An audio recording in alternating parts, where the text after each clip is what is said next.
Hello again, many thanks for choosing us. Now, the Bank of Ghana has rejected suggestions it's largely responsible for the current economic downturn.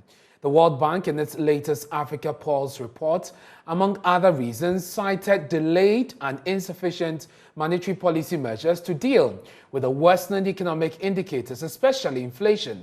But speaking after a Monetary Policy Committee meeting, which saw the central bank increase the policy rate by 250 basis points to 24.5%, Governor Ernest Addison says the measures are working. And the fact that the World Bank is saying that we were even late, they are of the other view that the monetary policy tightening is the way to go, except that we are late by their assessment, which I also disagree with.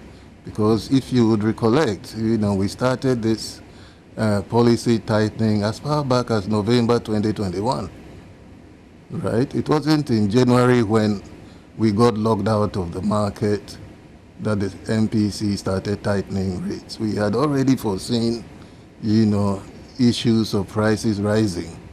And therefore, in November 2021, we did our first tightening of the monetary policy rate.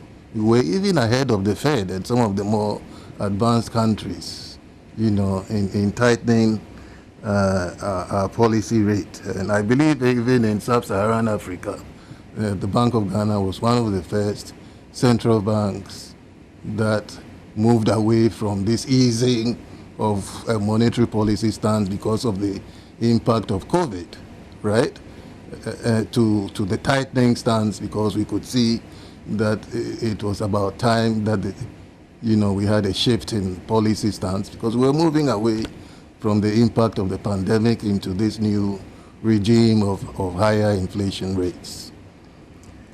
Then the issue about whether we are seeing the impact, the transmission. In our view, this policy is working.